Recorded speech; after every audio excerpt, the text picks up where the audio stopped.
I would normally run away from doing this. I don't know if it is imposter syndrome or just not feeling adequate enough to teach you about anything on marriage or relationships. But that is ending today because I strongly believe that what I have is replicable and you can have it too. Before now, getting married at 21 was just God and God's grace. However, for every good result with the grace tag, there must be some element of work to it.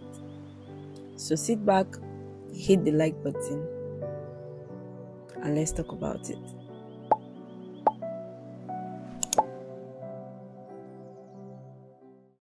I'm going to read out the stream. This was Thursday, 24th December 2020. So I wrote, God was warning me against my desire to get married at age 22. I saw a lady who went through the whole wedding process, and on the wedding night, she refused to give her husband sex because she didn't make preparations for the honeymoon, and the whole place was jam-packed with friends who didn't give them their space. The man was seemingly older than the lady, and it was more like she married him to satisfy her craving to marry at a young age. Living in the same house for a whole year, she was performing other wife duties, only that she was staying celibate in her husband's house. The marriage broke out after a year because the man could not hold himself, impregnated another lady, and she had to move out. So God told me she was going to marry at 24 to a pastor, and within the 2 years of waiting, she would have gotten comfortable with her house, her car, and that space of time was to impact other young girls, inspiring them to develop themselves and follow God's plan for their lives. I wrote, I learned there are seasons in our lives that we feel we are ripe for this. There are seasons in our lives we feel we are ripe for, and this puts us under unnecessary pressure. Meanwhile, God, in His own plan, still has some finishing touches He wants to add to our lives that will make us super ready for that season of life. It is not about who gets there first, it is about who gets there, handles every situation that comes with wisdom, and is comfortable and not enduring this season. I also wrote, God's plans are always bigger, better, and more comfortable. I also said, never box yourself to a particular set time when God's instruction has not specified it. So this dream came at a time where God had planted a desire to get married early in me, and I didn't handle the desire well. It became an obsession. It consumed all of my thoughts. I was always on the lookout. Where's the guy? Is this the guy? I was calculating, if the guy is not around me now, if I'm going to get married at 22, then it has to be that I have to get admission this year. I have to meet my husband within the 4 years of being in school, or at the worst, when I'm in NYSC, and then after all of that, I'm going to get married. So at the time, I think I was 17, or yeah, I was 17. Was it 18 or 17? And I had just like 4 or 5 years ahead of me to get married at 22. So I was very calculative. I was very obsessed with that desire to get married early. And then God in His mercy, I'm not sure I prayed. I'm not sure I did any praying. But for the season of my life, I was praying a lot. And even though I was praying a lot, I wasn't dealing with this idol. So probably one of those days, praying in the Holy Ghost, God caught this desire, and then He dealt with it. And then He gave me this dream. I remember the day I was when I woke up from this dream. I woke up saying to myself, I will never be desperate in my life for marriage, because I'm not even sure that I narrated the dream, because when I woke up from that dream, it was like God sent me an arrow. God just fired an arrow to that obsession and brought me back to a place where I was not distracted. I was more concerned about the things that he was concerned with in my life. I was more concerned about things he was concerned with in my life at that season. That sort of marked the end of the dream. And since that day, I gave this desire to settle down early. I sort of gave it to God, and oh my God, this man has entered my shot. I sort of gave the desire to God, and I left it for him to handle. And I came to a place where I was like, God, I have this desire definitely, but I leave it to you. Let it come at your time. Let it come at the time where you know I'm ready, I can handle it, and you have done your work in me. I'm going to share with you some of the things that happened between that time and the time where I met my husband and I got married to my husband. The first thing I'm going to talk about is purpose. Listen to me, how if you don't know where you are going, if at any point in your life you don't know where you are going and you don't know what God wants to do with you, I don't see any reason why you should get in a relationship or even say, well, I choose this person and this person I'm going to get married to. Because best believe in a godly marriage, purpose is like your whole entirety. And if you don't get that thing right, if you don't get God's purposes for you individually right, you're going to choose the wrong person, because you're going to choose somebody who is not going in your direction. I remember vividly the day I met my husband. You know, I'm not sure, I don't know whether I've said it before or not.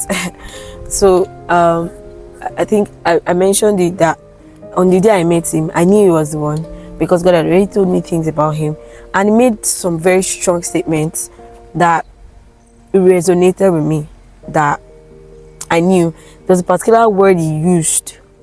There's a particular name God calls me, and he used that word in one of his statements. It was just, yes, that was, I wasn't even asking him questions. He was just talking, and he used that word. And when he used that word, I knew. I said no. I'm not even making a mistake. This is you. This is the you that God has been talking about. This is the you that I've been waiting for. So, purpose, know where you are going. And this is just basic. This is just primary. You should know who you are. You should know where you are going. You should know who God has called you to be before you want to try to be with somebody. Because if you ever get entangled with somebody who's not going in your direction, you're going to be frustrated. The person is also going to be frustrated, because there's going to be a lot of clash. There's going to be disagreement.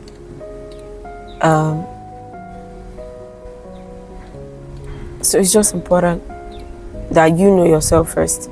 You know where you're going to. If you know who you are and who God has called you to be, and what God would have you do with your life, it streamlines your options or your number of choices by 100, and you come to a place where you sort of know exactly what you're looking for, and you are not trying to pick from an endless number of options. It just streamlines your options. So for example, as a believer, I mean, from the get-go, you know that an unbeliever is not in your radar, right? So that streamlines it by a half or a quarter.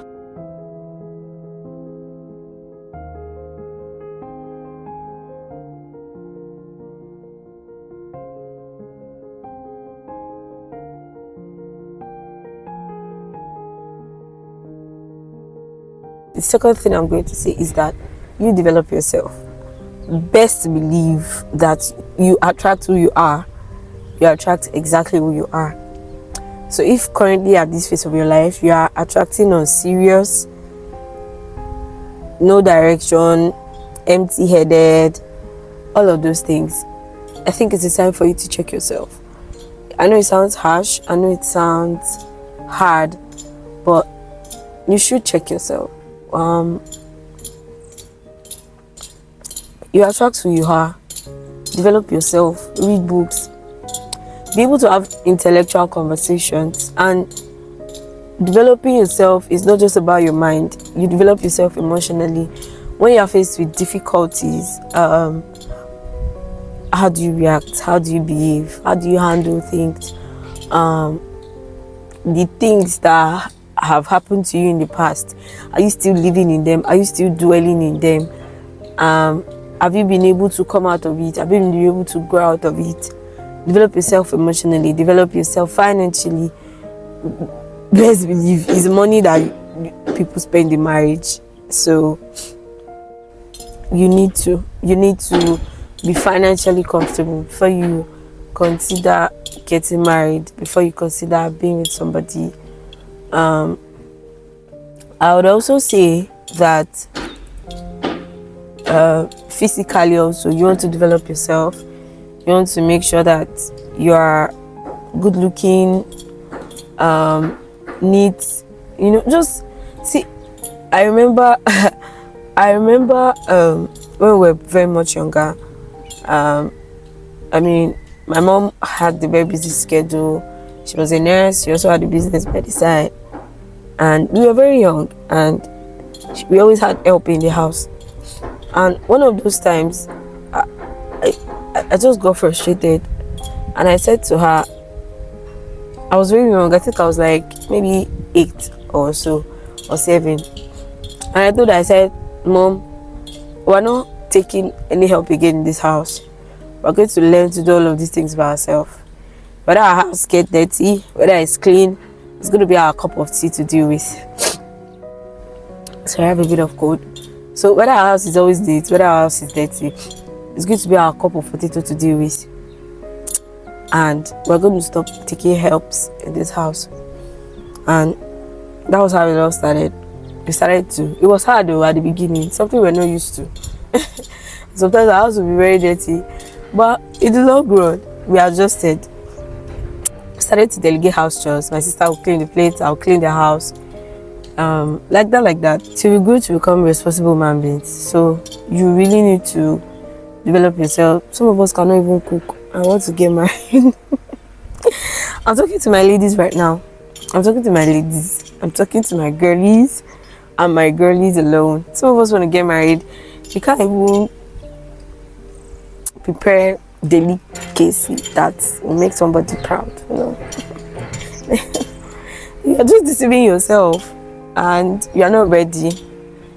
I'm not saying a woman has to always cook. I'm not saying a woman's assignment is only the kitchen. There are women who don't love cooking and are married today, and their husbands live with it. But on surface level, in the African setting, it's part of the basic things you're expected to be able to do. So develop yourself, grow yourself, not for marriage, but for yourself. Because the truth is, not everyone will still get married early. And that one is crazy. It's a crazy realization that the fact that I got married at 21, some of my mates will get married at 30. Some of them even over 30. I know it sounds crazy, but it's the truth. Some of them because God is preparing somebody specific for them. Some of them because God has other things He wants them to do aside marriage, and He would not let marriage get in the way of maybe what He's doing in their life or what He wants to do with them. Do you understand? So it's a bag of a lot of things. But if it's a desire for you, you need to develop yourself, not just for marriage, but for yourself. If you are doing it for marriage, at some point you get tired and frustrated and you will stop, because probably marriage is not coming. But if you are doing it for yourself, it's going to become a lifestyle for you, because you constantly want to see yourself grow and evolve.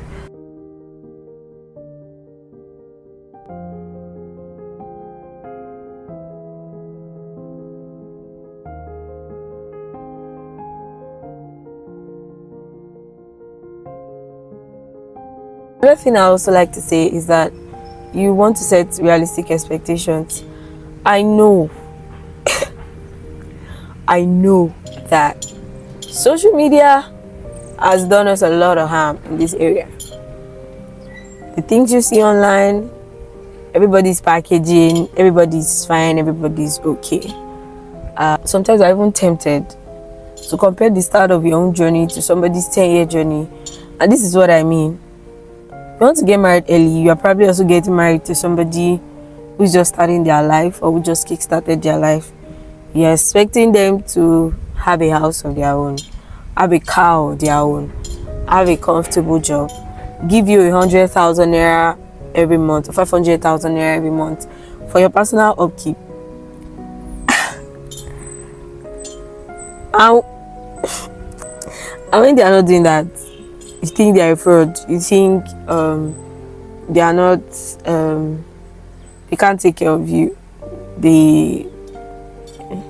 Sometimes we even have responsible people who are hardworking, who have a promising future, who have results, maybe not as much as you want, but at least they have a track record of doing something with their life, and they are proposing marriage to you.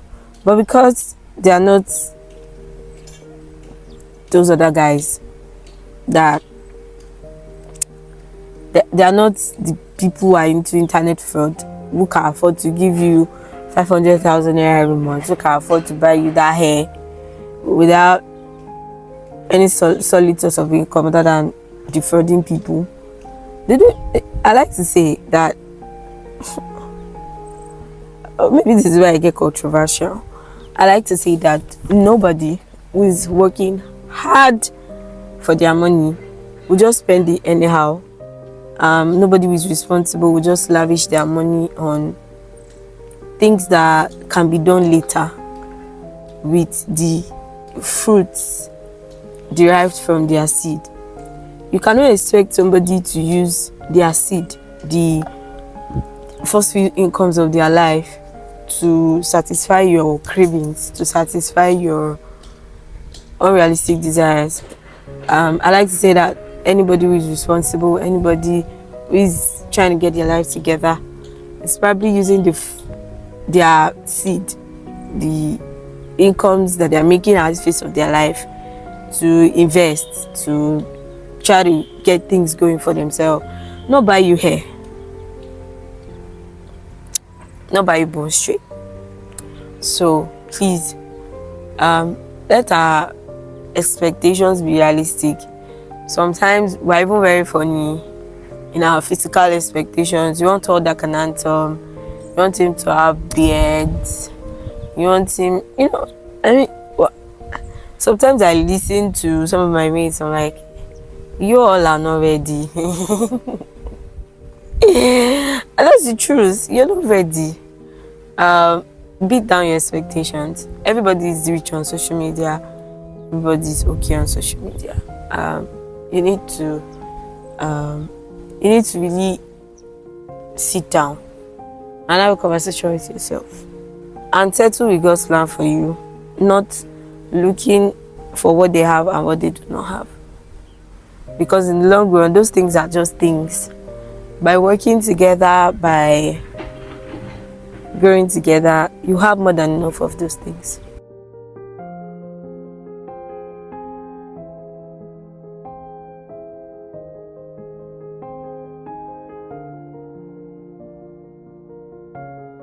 The fourth thing I'm going to talk about is you have to deal with trauma. You have to deal with trauma. Listen to me. Some of you, the home you grew up in, the kind of environment you grew up in, does not warrant you desiring marriage at this phase. You need to deal with it. Heal before you deal. Heal from all of those things. Some of us grew up in abusive homes. Some of us grew up in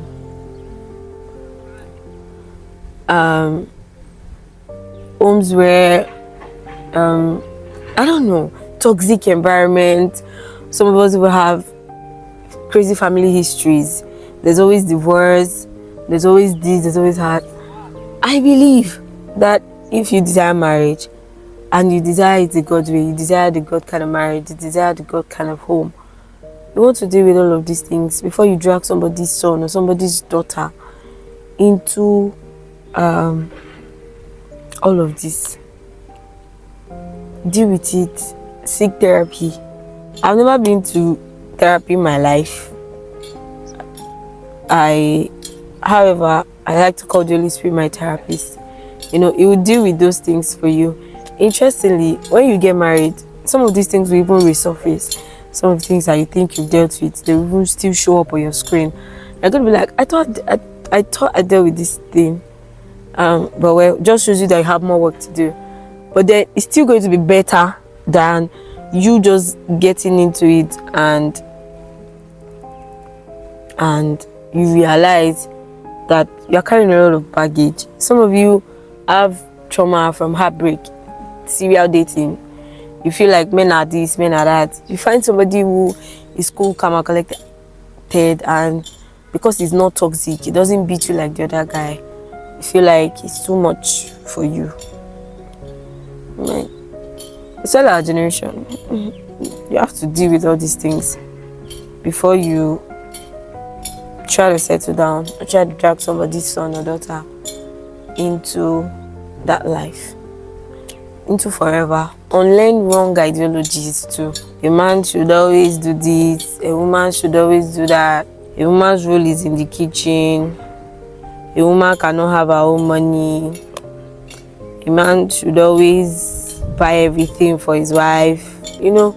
By the time you get into reality, you realize that a lot of these things that you see on social media, they are not real and they have to be dealt with. You have to unlearn all of those ideologies.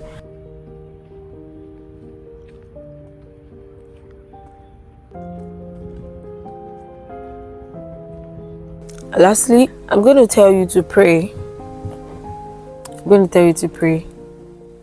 I remember as far back as when I gave my life to Christ. Okay, let me even pick it from 2020. I would always pray for my husband. I would always pray for my children. I'm not saying that is what brought them to me early, or that's what brought my husband to me early. I'm just saying that even in my conversations, even in my prayers, even in everything, I would always pray for my husband. I would always pray for my children. I didn't know who he was. Sometimes I even had people around me who looked like it. But I never put their name in prayers. I don't know if you get me. I never put anybody's name in prayers until I met my husband. Say, oh, this is your husband. And now I continue to pray, but with the knowledge of who I am now praying for. But every now and then, I had a timetable, and then when that day comes to pray for the husband, the same, I pray for my husband wherever he is. I even prayed. I pray for his purpose, pray for him that he would understand God's will for his life. He would understand who God has called him to be, not deviate from God. God will teach him how to be a good husband. God will teach him how to lead a home. God will teach him how to be a father to godly seeds. All of those things. And another side of the topic of prayer is that I was always very vocal about it to God that I wanted to get married early. I don't know how to say it to you that it will not sound weird. God put the desire in my heart.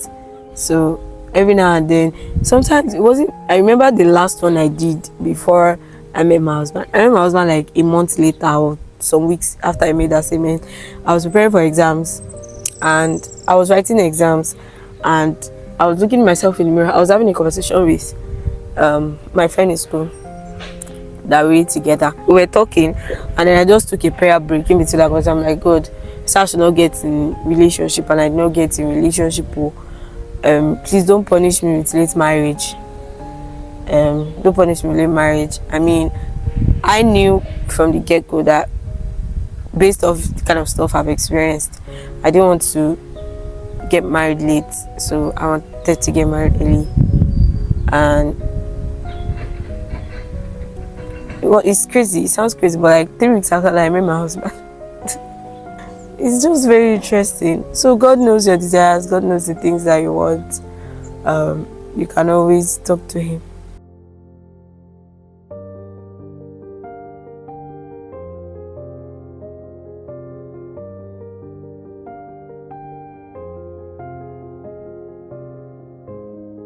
The last thing I'm going to deal with in this conversation is the fact that above all this, I want you to walk in obedience. I want you to know exactly what God wants you to do at this phase of your life, and don't put yourself under any pressure. Know exactly what God wants you to do at this phase of your life, and trust that God knows best for you, and at the right time it will make it happen.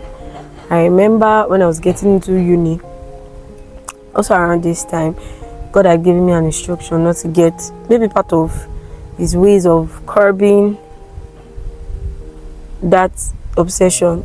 He told me not to get in a relationship, and I obeyed. And it was kind of tough because I was having advances. I had people who looked very much like it, and because that instruction was there, I could not just get with anybody. And by the time my husband would come, I don't know, it felt like the obedience even compressed time, and I didn't even have to wait till I was 22. I ended up getting married. I ended up getting married at 21. So in all of this, marriage is not just for forfeit. Marriage is not just for social media aesthetics. It is marriage is work. Marriage is purpose. If there is no, so if you asked me on a deeper level about getting married early, I'll say it's beautiful. I would say, I mean, if you know what you're doing, get into it. But if you asked me about marriage or getting married early, I'll say it's beautiful. I'll say it's cute.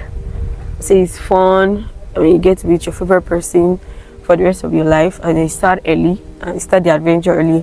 But if you ask me on a deeper level, I'll tell you it is work. I'll tell you it is commitment. I'll tell you, if there is no deep sense of purpose, you're going to get frustrated. You're going to get confused, like, what am I doing here at some point? So I want you to take your time with God. God knows the exact best time for you. God knows the time that you need it. God knows when you can handle it, because there's a lot of emotional roller coasters that are involved in staying with somebody, living every day of your life with somebody. So I'm just gonna say that you take your time. Don't rush. Don't obey God. Obey whatever God is asking you to do at this phase of your life. And in due time, I know you love marriage. I know you love love. Some of us cannot even get in. Some of us catch cruise. Be like, I want to get married. 5-year-old me. Finish uni at 20. Get married at 22. I don't even have a boyfriend. All of those things. So I get all of that, and it's beautiful. The desire is great, but much more, be more dependent on God, knowing fully well that God knows the best for you, and God knows the exact best time. Develop. I've said it before. Develop yourself. Develop your communication skills. Develop yourself emotionally. Develop yourself financially.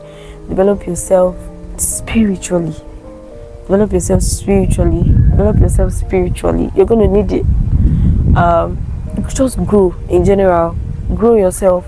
Do it for you, so that when the right person comes, you're going to be worth it for them. I like to say that my husband could get married to me. My husband could decide, out of all this multitude, is this 21-year-old girl that I want, that is still in school trying to figure out her life, because she's worth it for me. She knows where she's going. She knows what she wants, and she's worth it for me. I'm going to grow with her. So,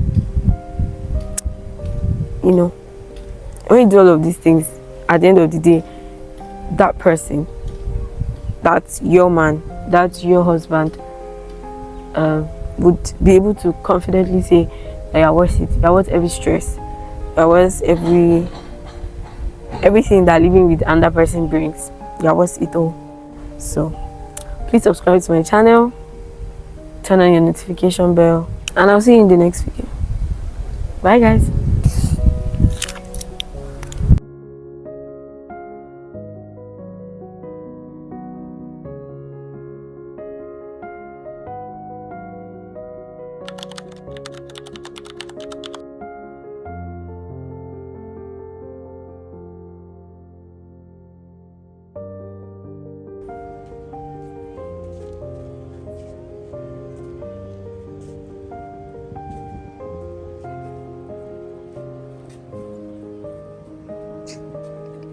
bounce, you know they do like this.